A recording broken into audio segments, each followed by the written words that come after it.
It wasn't the cascade of diamonds at her throat that silenced the room, nor the couture gown that clung to her like a second skin.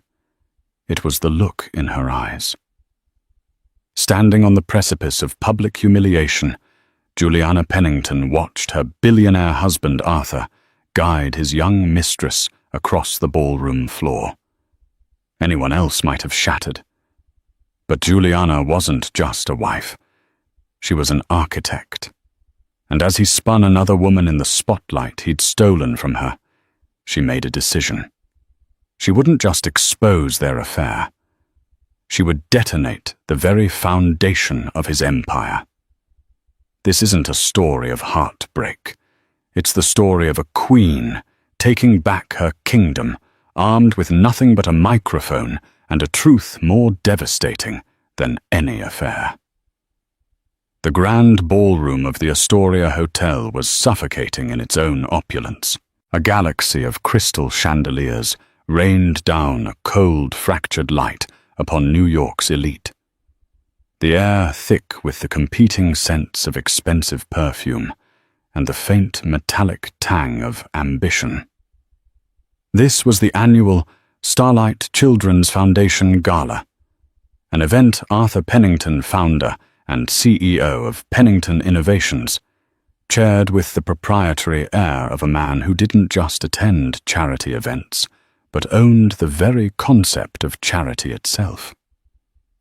From her seat at the head table, Juliana Pennington watched him work the room. To the uninitiated, Arthur was a titan of modern industry, a charismatic visionary who had revolutionized data security. His smile, a dazzling flash of white, was his primary weapon. It disarmed senators, charmed investors, and for a time had convinced Juliana that the man she'd married was the same man the world adored. Now she saw the mechanics behind it, the slight upward tilt of the chin for condescension, the crinkle at the eyes for feigned sincerity, the way it never ever truly reached his own. She smoothed a non-existent crease in the shimmering gunmetal grey silk of her gown. Her dress was a statement, elegant, severe, and impenetrable. It was a suit of armor for a battle she hadn't known she was fighting until it was almost too late. For the past year, the distance between them had grown from a crack to a chasm. It started with late nights at the office, hushed phone calls he'd walk into another room to take, and a new, almost manic obsession with his public image. He had always been vain, but this was different. It was defensive. Juliana had been more than a silent partner in his ascent. In the early days in their cramped Palo Alto apartment, it was her code that formed the bedrock of Pennington Innovations' first patent. It was her quiet, meticulous business plan that had secured their first round of funding when Arthur's blustering charm had failed. She was the architect. He was the gilded facade. But as the billions rolled in, her name had been gently systematically erased from the company's history, relegated to the role of supportive wife. He had rewritten their shared story, and she, lost in the whirlwind of their success and the birth of their son, had allowed it to happen. "He's in his element, isn't he?" A voice purred beside her. It was Beatrice Vance, a formidable woman whose husband ran a rival hedge fund. Her eyes, however, weren't on Arthur. They were fixed on a younger woman holding court near the silent auction table. "That's your husband's new senior analyst, isn't it? Amelia Vance?" "No relation. Thank God." Juliana's gaze followed. Amelia Vance. Of course. She was everything Juliana was not: effervescent, overtly ambitious, with a hungry look that she mistook for passion. She wore a crimson dress that was a slash of defiance in the sea of muted, tasteful colors. Juliana had seen her before in passing at company events. A bright young thing from Wharton, whom Arthur had personally mentored, fast-tracking her to a position of influence that made no logistical sense. Juliana had ignored the signs, burying her suspicions under the weight of a 20-year marriage and the hope that she was simply being paranoid. But the whispers had become too loud, the evidence too stark. The private credit card statements she wasn't supposed to see, detailing trips to St. Bart's that coincided with Amelia's Instagram posts. The lingering scent of a floral perfume jasmine and something sharp in Arthur's car. She certainly made an impression. Juliana replied, her voice a placid lake over a churning abyss. She's made something dear, Beatrice muttered, taking a delicate sip of her champagne. Arthur was laughing now, a deep, booming sound that commanded attention. He had his hand on the small of Amelia's back. It was a gesture of ownership, casual and confident, performed for an audience he believed was too dazzled by his brilliance to see the betrayal. But Juliana saw it, and in that moment she felt the last vestiges of her denial crumble into dust. The pain was a physical thing, a shard of ice in her chest.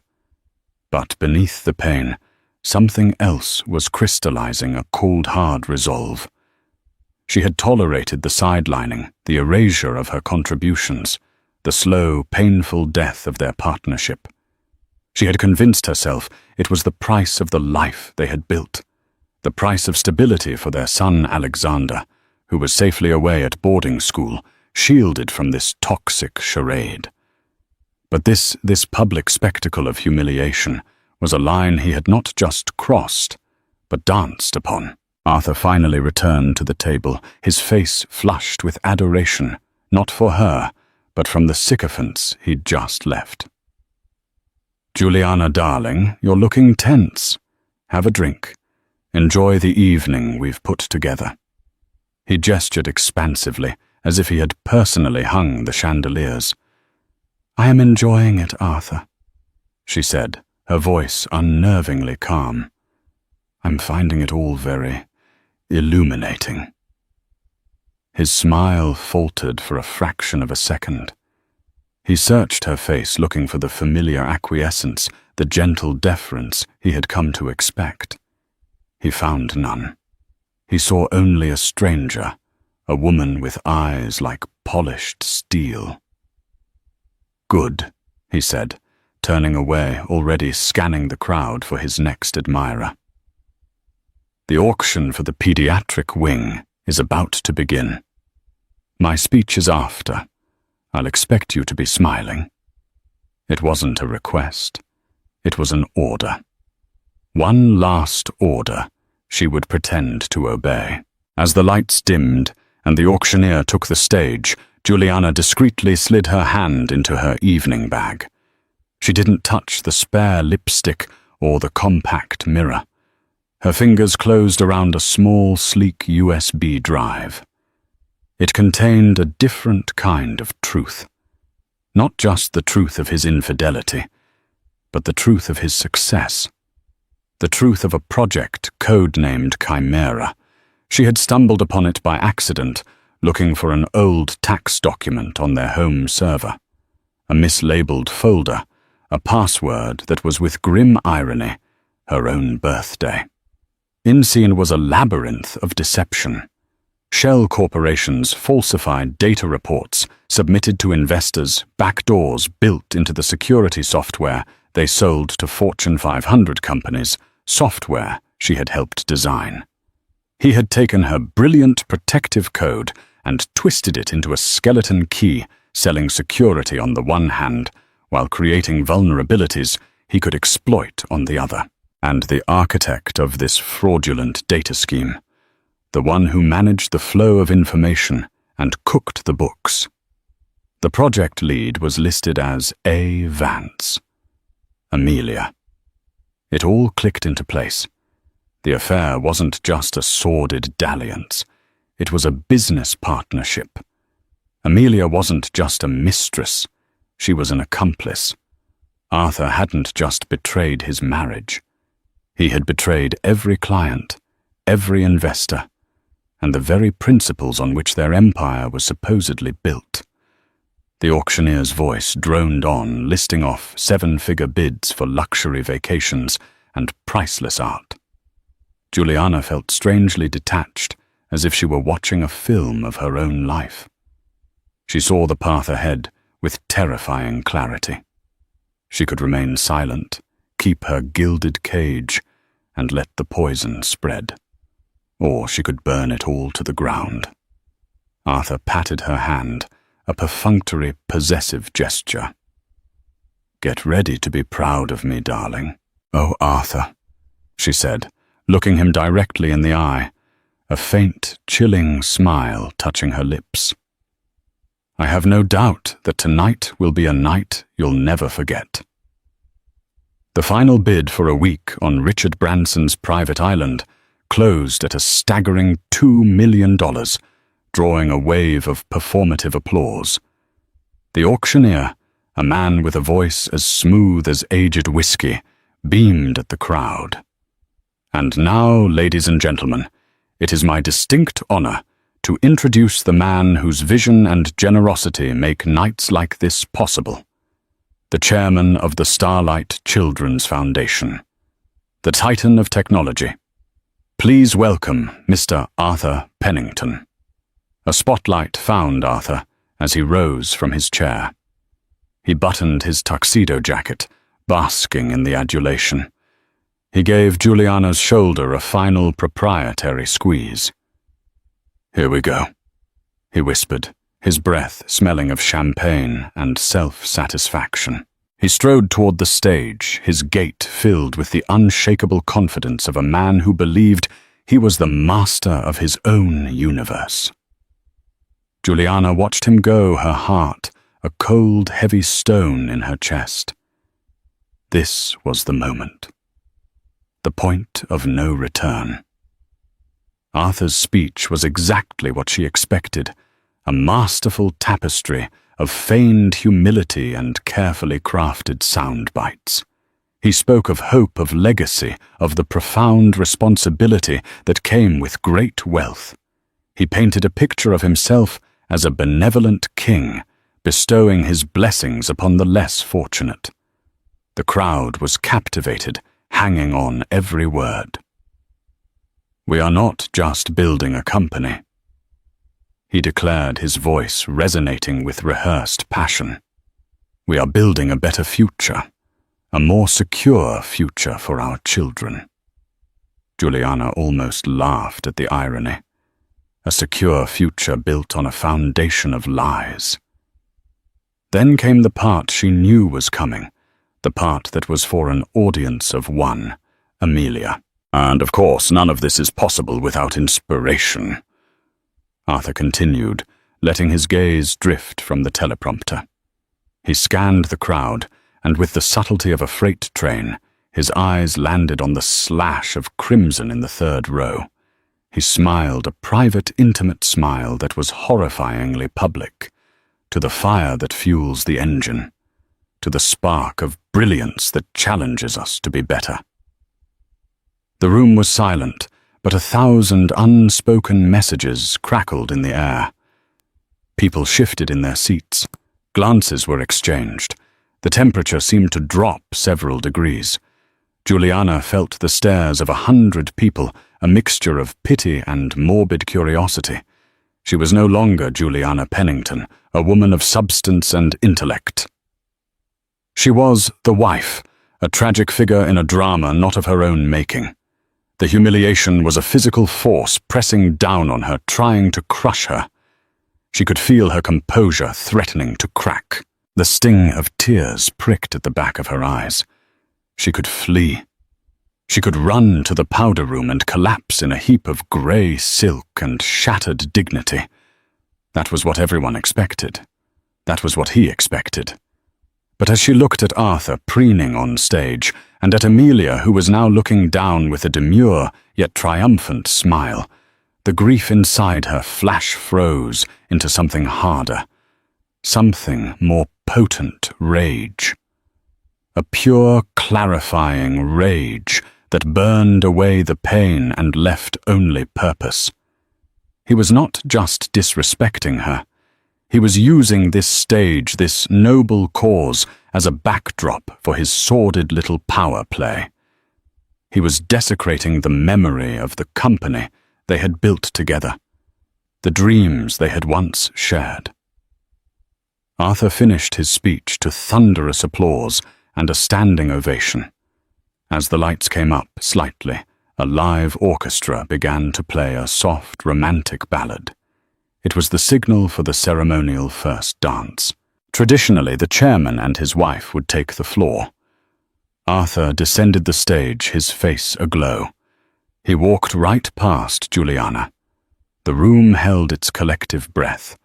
With a confidence that was breathtaking in its audacity, he extended his hand, not to his wife of 20 years, but to the woman in the crimson dress, to Amelia Vance. Amelia looked momentarily surprised, a flicker of what might have been genuine shock or expertly feigned modesty. She glanced at Juliana, a silent, insolent question in her eyes. Then she placed her hand in Arthur's.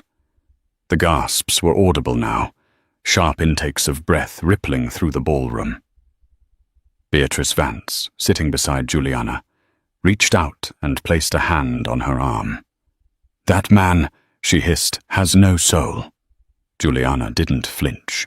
She watched them walk to the center of the vast, polished dance floor.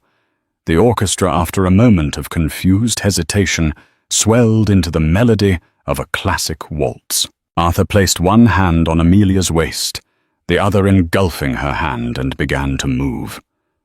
They were a striking couple. His commanding presence, her youthful fire.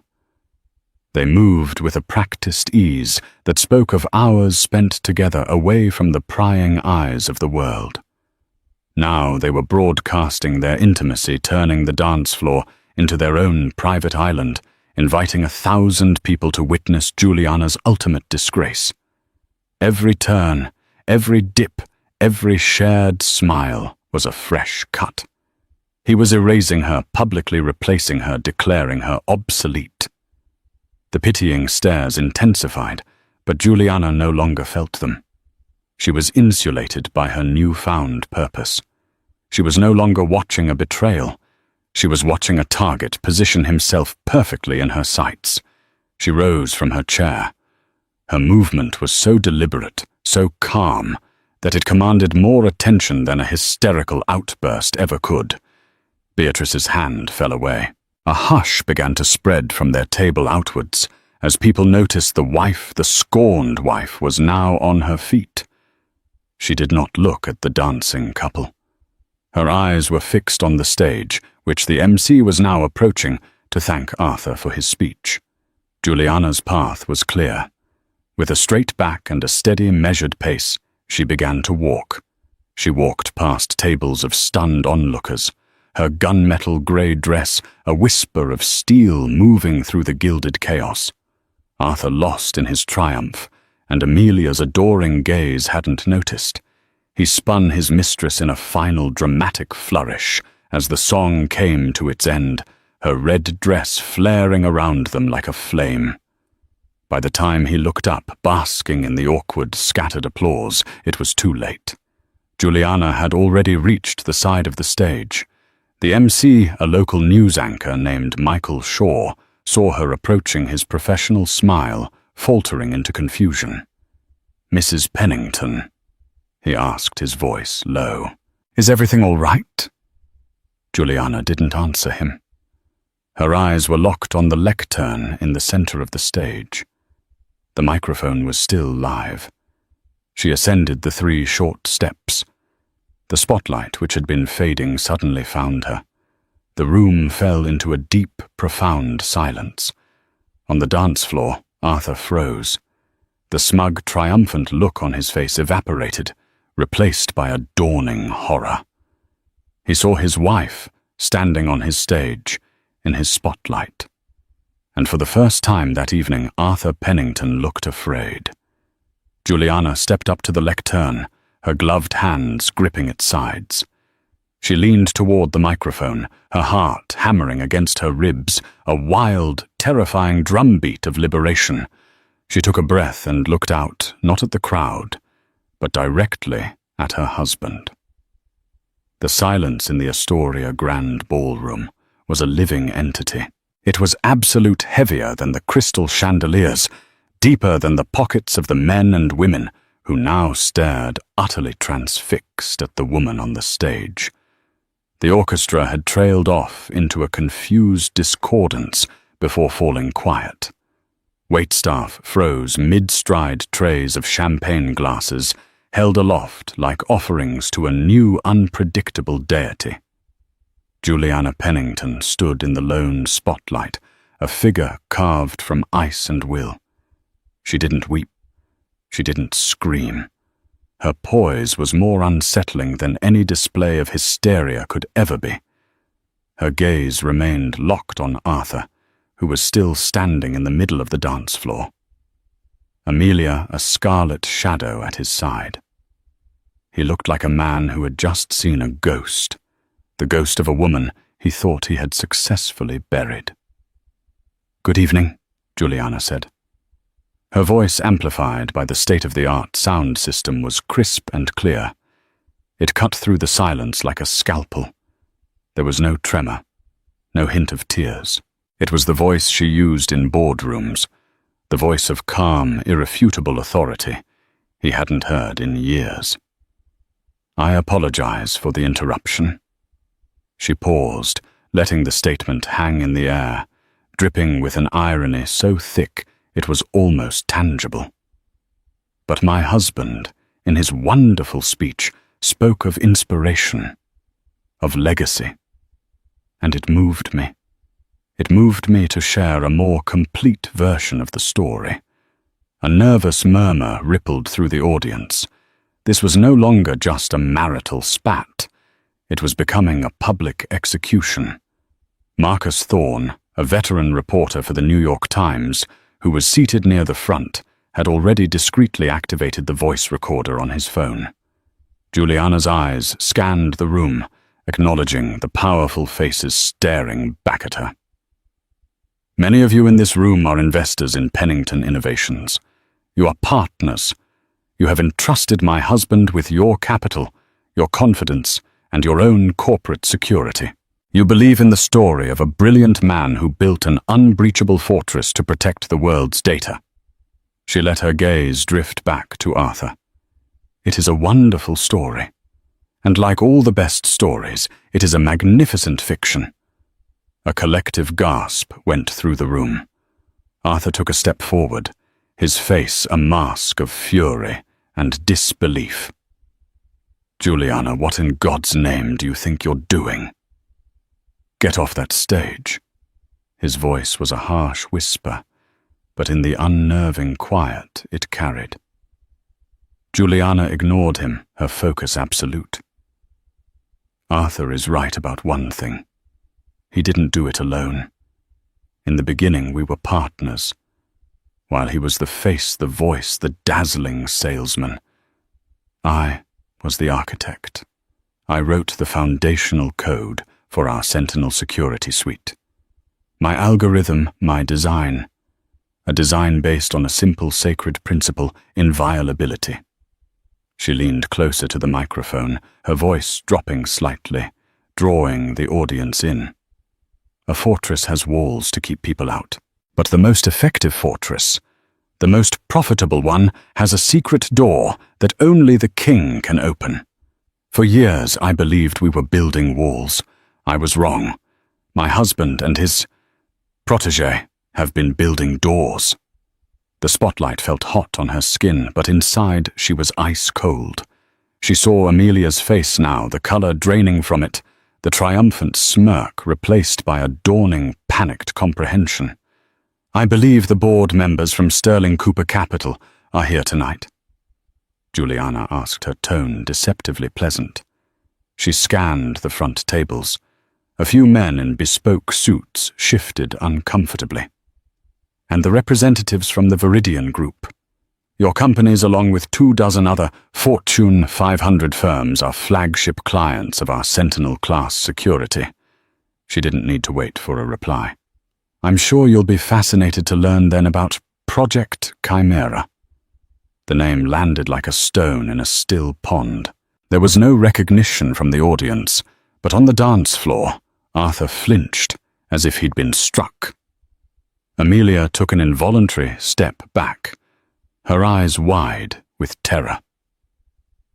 Project Chimera, Juliana continued, her voice resonating with cold, hard clarity, is the unofficial, highly confidential and wildly illegal R&D initiative at the heart of Pennington Innovations' recent profit boom.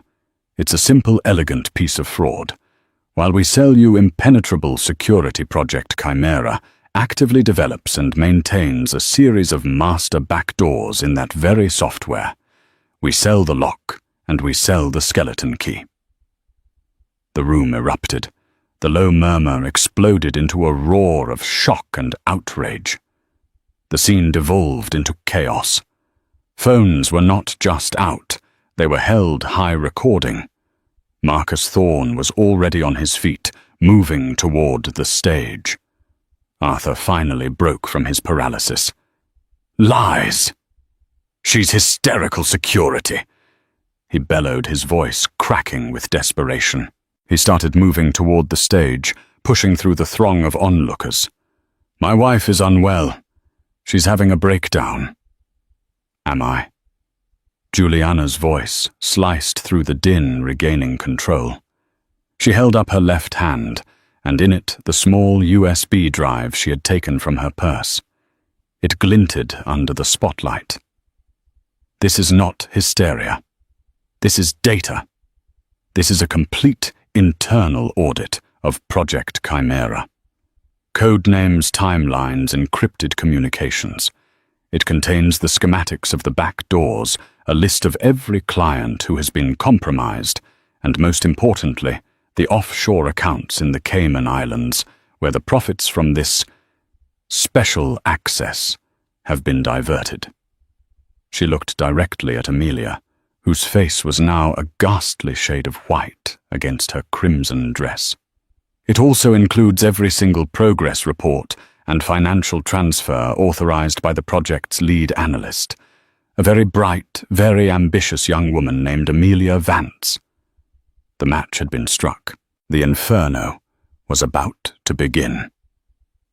The revelation of Amelia's name was the spark that ignited the powder keg. The chaos in the ballroom instantly stratified.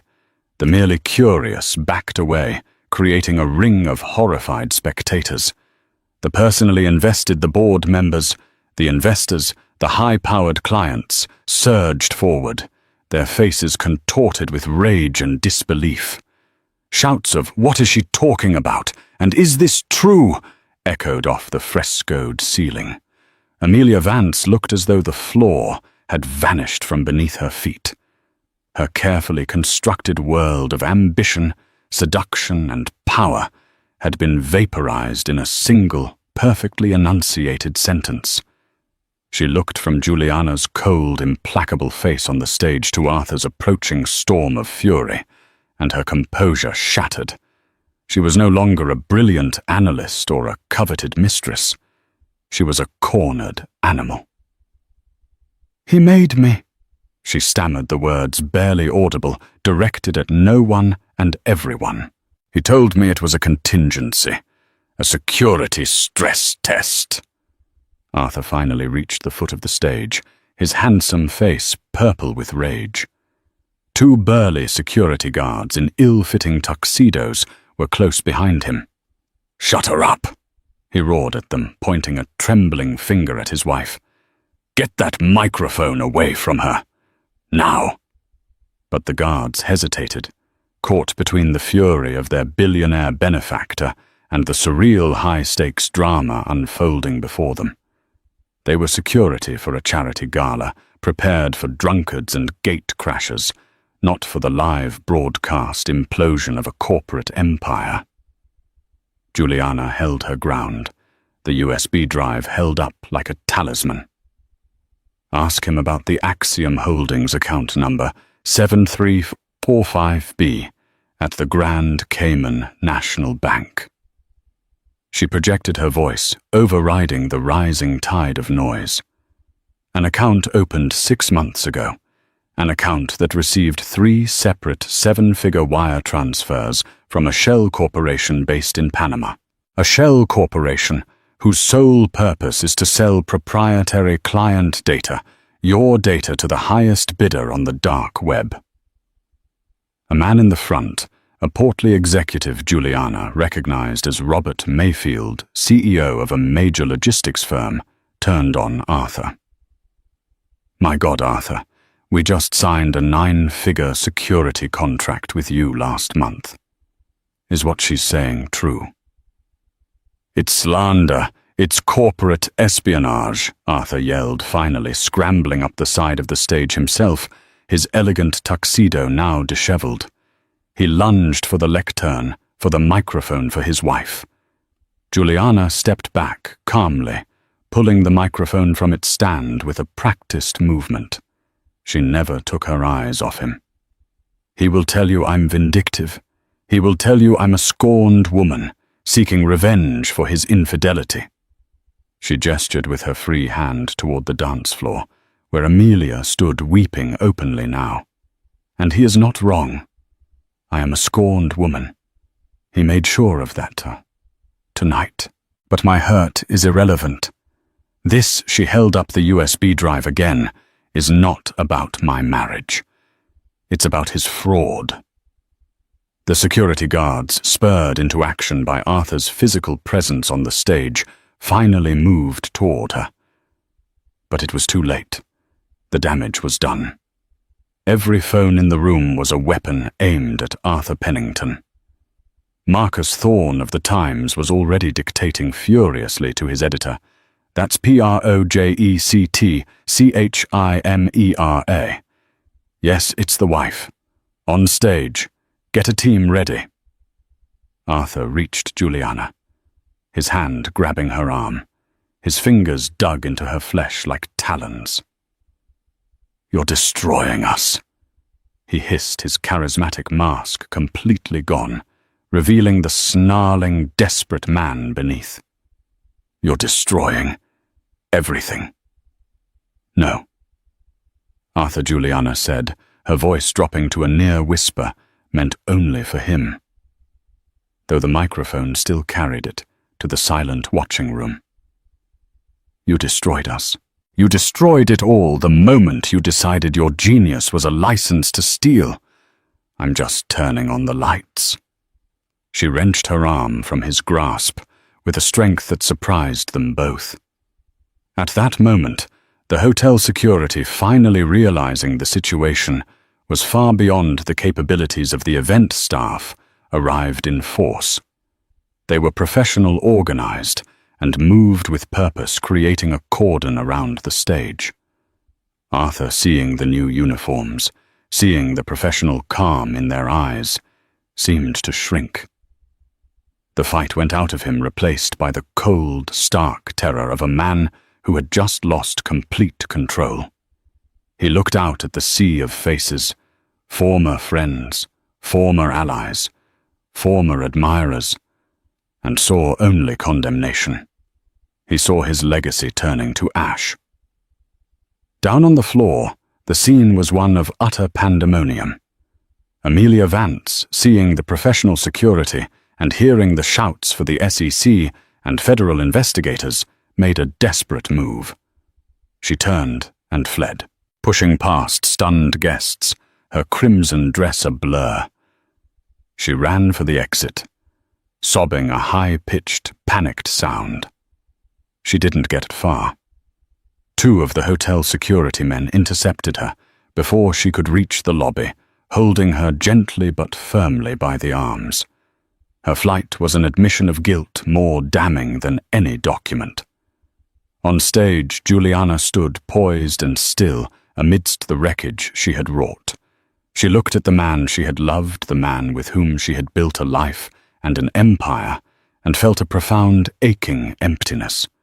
There was no triumph, no joy, only the grim satisfaction of a necessary, painful amputation. She walked calmly over to the edge of the stage toward Marcus Thorne, who was now being held back by a security guard. "Mr. Thorne," she said, her voice steady. The reporter's eyes were wide with professional glee and genuine shock. "Mrs. Pennington." She held out the USB drive. "I believe this belongs in the hands of someone who will know what to do with it. I have already sent a password-protected copy to the Enforcement Division of the SEC and to my attorney. The password will be released in 1 hour. This is your head start."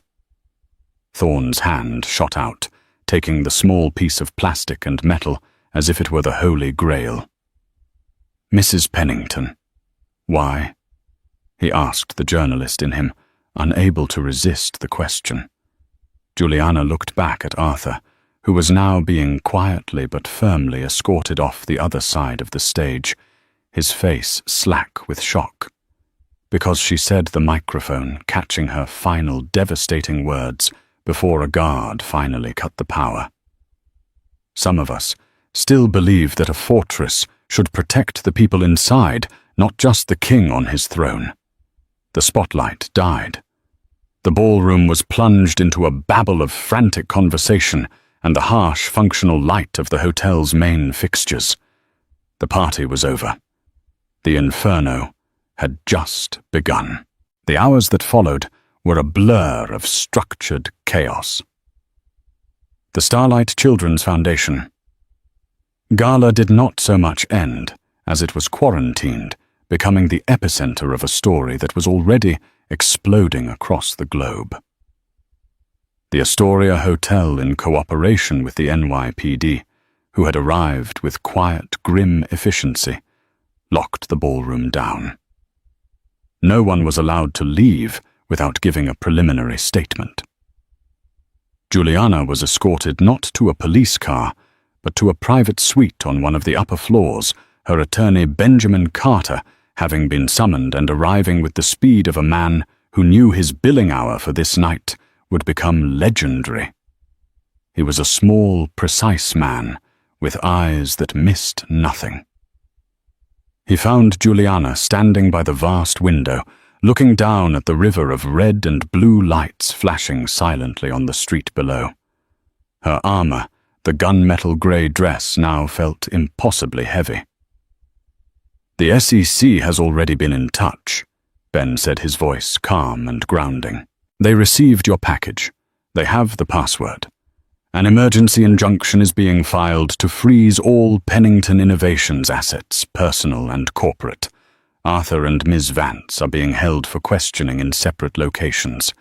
It's moving fast, Juliana. Faster than I've ever seen."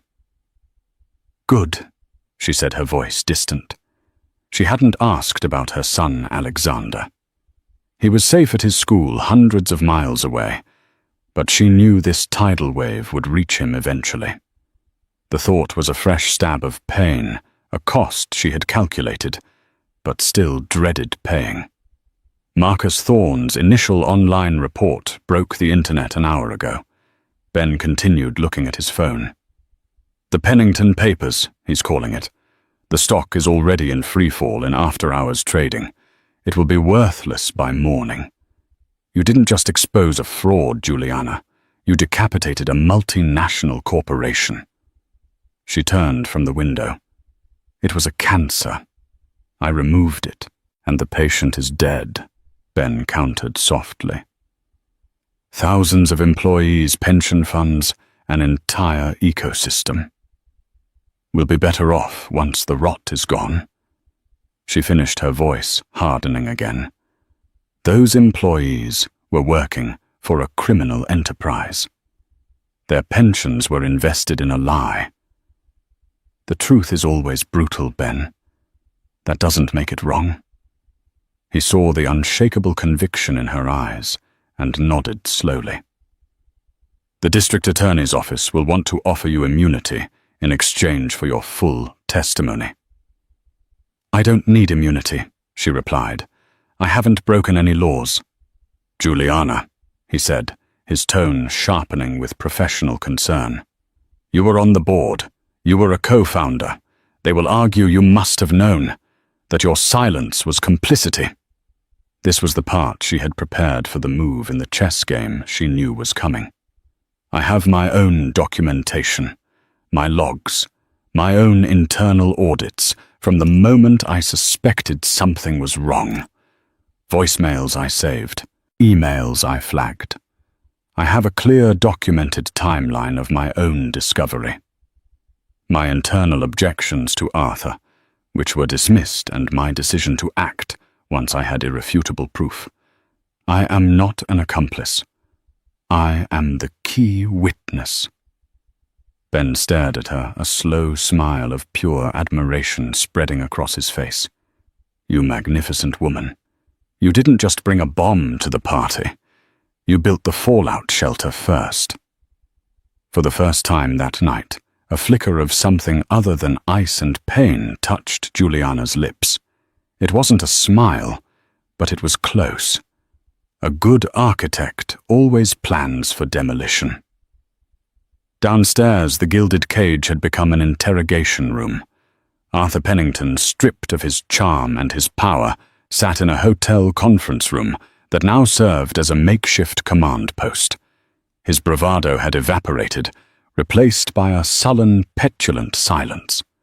He demanded his own lawyer, refusing to answer any questions. He kept looking at the door, as if expecting someone to walk in and tell him this was all a terrible misunderstanding. No one came.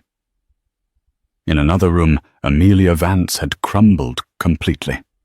Her confession, interspersed with hysterical sobs, tumbled out. She painted herself as a victim, a brilliant young woman seduced and manipulated by a powerful man. She claimed she thought Project Chimera was a theoretical exercise that she didn't understand the true implications until it was too late. But the digital trail Juliana had provided was absolute. Amelia's digital signature was on every fraudulent report, every illegal transfer. She was not a pawn, she was the project manager.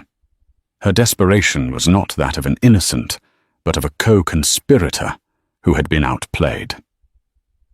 As the sun began to rise over the city, casting long grey shadows across the deserted ballroom, Juliana knew her old life was over.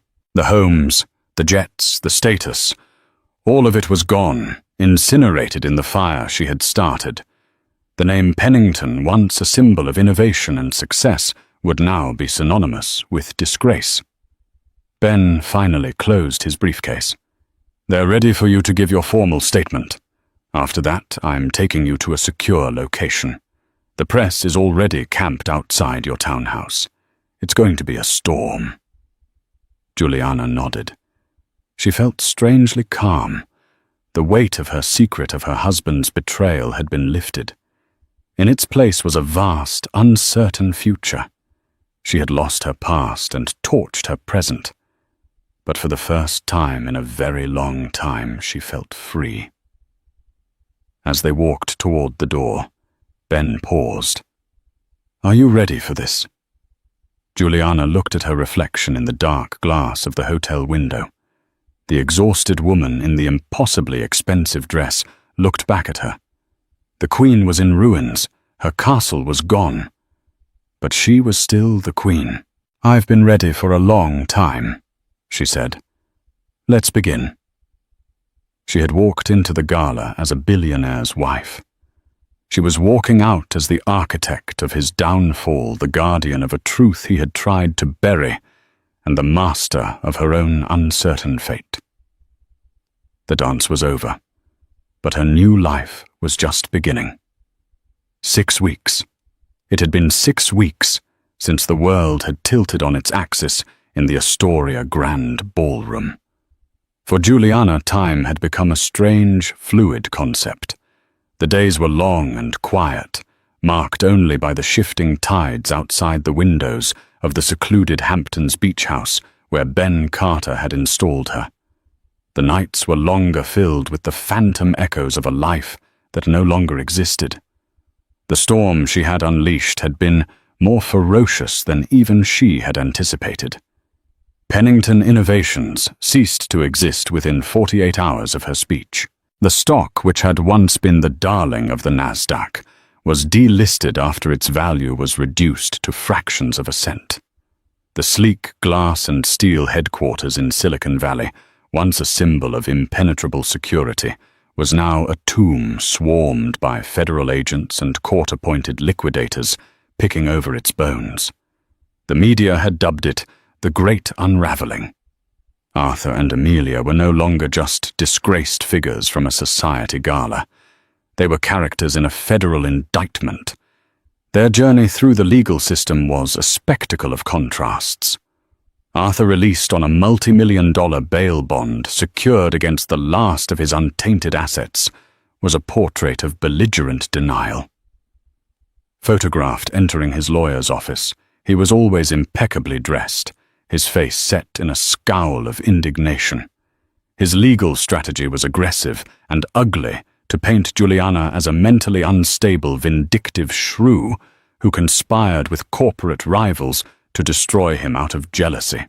He was suing her for defamation, a move so audacious Ben Carter had laughed out loud when he read the filing. Amelia Vance's fall was far less defiant. Unable to meet her bail, she remained in federal custody, her courtroom appearances a study in disintegration. The vibrant crimson dress was replaced by a standard-issue jumpsuit that hung from her diminished frame. Her Wharton-honed confidence had evaporated, leaving behind a terrified young woman who wept silently during arraignments. Her court-appointed defender was angling for a plea deal, presenting her as Arthur's brainwashed pawn. But the prosecution, armed with Juliana's pristine data, had little incentive to be merciful. The digital trail showed Amelia wasn't just following orders. She was an innovator in the fraud, often proposing more efficient ways to monetize the stolen data.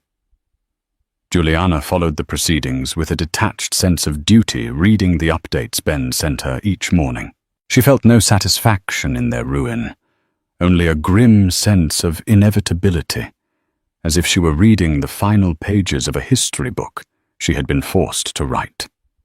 Her chosen isolation was a necessity. She was both a pariah and a hero depending on the headline. To some, she was the fury of Fifth Avenue, a woman who had immolated her own family for revenge.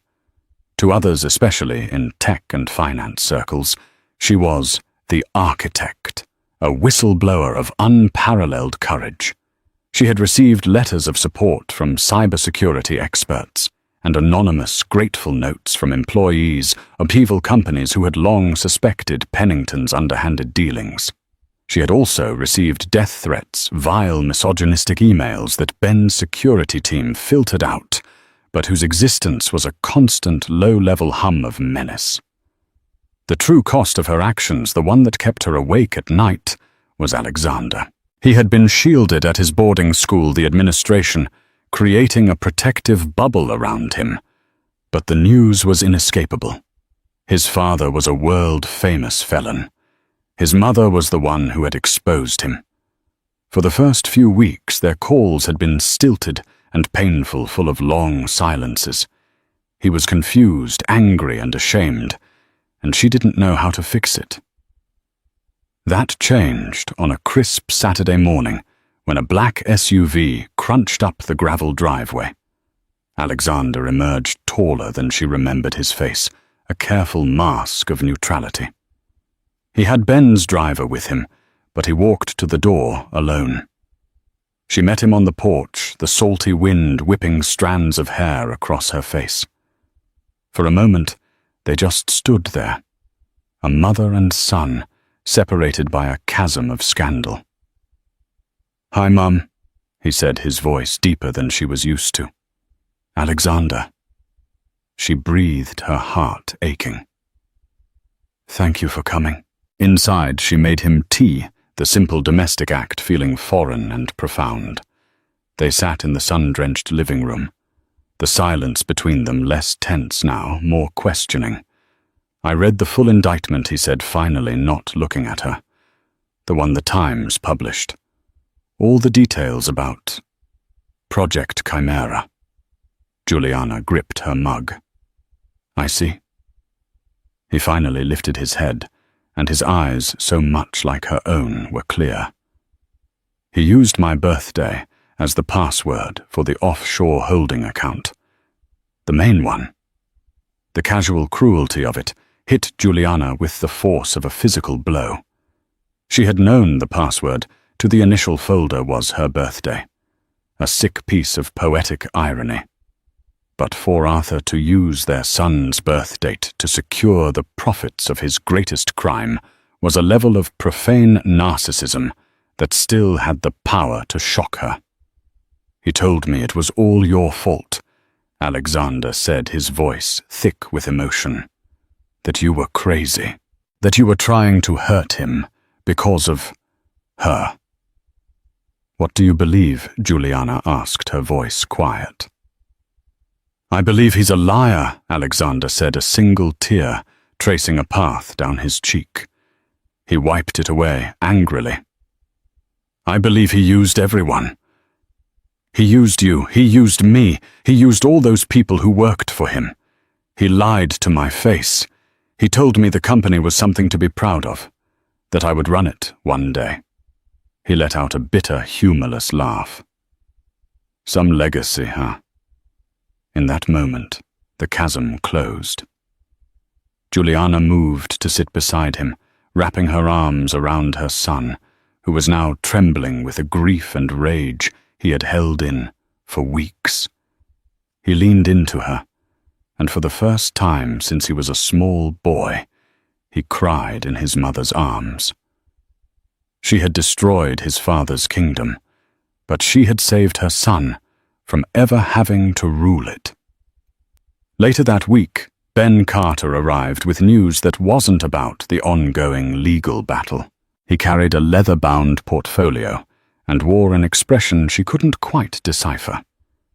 The liquidation is proceeding, he said, setting the portfolio on the coffee table. It's a fire sale. The patents, the infrastructure, the client lists, all being sold for parts. A group of former executives from Sterling Cooper Mayfield Logistics and a few others you, enlightened, at the Gala have formed a consortium. To pick the carcass clean, I imagine, Juliana said tiredly. Not exactly, Ben said, tapping the portfolio. They're starting a new company, a cybersecurity firm built on ethical principles, total transparency. They want to restore faith in the industry. They see an opportunity in the vacuum Pennington left. Good for them, she said, uninterested. Ben opened the portfolio. Inside was a single, elegantly printed document. They have a name for it already. They're calling it Juliana Systems. She stared at him, speechless. It's more than a name, Juliana. It's an offer. They want you, not as a figurehead, not as a silent partner. They want you as Chief Technology Officer. They want the architect back. They want you to build the fortress you always intended to build. He slid the document across the table. It was a formal offer with a salary figure that was substantial, but it was the equity stake that was staggering. They weren't offering her a job. They were offering her a kingdom, her own. She stared at the name Juliana Systems and felt a dizzying mix of emotions. It was vindication. It was an opportunity. It was terrifying. Could she step back into that world? The world that had cost her so much. Before she could answer, Ben's expression sobered. There's something else, he said, his voice lowering. Something my security guy picked up. It's probably nothing but... He explained that during the forensic accounting of the Chimera project, investigators had found a recurring beneficiary of the sold data. It wasn't a corporation or a dark web collective. It was a single encrypted entity referred to in Arthur's private notes only as the client. This entity paid a premium far above market rate for a very specific type of data-sensitive, geopolitical information shipping routes and proprietary energy research from Mayfield Logistics and others. The payments originated from a bank in Moldova known for laundering money for Eastern European oligarchs. Arthur wasn't just a fraud, Juliana Ben said grimly. He was verging on being an agent of a foreign power. He was selling out national interests for cash. Juliana felt a chill that had nothing to do with the sea breeze. This elevated the crime to a whole new level. This was treason. The FBI is handling that aspect with extreme prejudice. Ben continued. But here's the problem. The client has been cut off. Their multi-million-dollar intelligence stream has run dry because of you. These are not the kind of people who simply write a bad review on Yelp. They are dangerous. He pulled a small, plain envelope from his inner pocket. This came to my office this morning. No return address. Postmarked from a mail depot in Queens. She took it with trembling hands. Inside was a single photograph printed on cheap paper. It was a telephoto shot, slightly grainy, of her and Alexander, sitting together on the couch in this very room, taken just days ago. On the back, 3 words were typed in a stark sans serif font. We see you. The air left the room. Her safe house was compromised. The threat wasn't just online trolls anymore. It was real, it was professional, and it was watching her. The battle with Arthur. The public drama, the corporate collapse, all of it suddenly felt like a prelude. She had thought she was fighting a war against her husband's greed. She now understood she had inadvertently picked a fight with a far more lethal shadowy enemy. She looked from the photograph, a violation of her sanctuary and her son's safety, to the job offer lying on the table, Juliana Systems.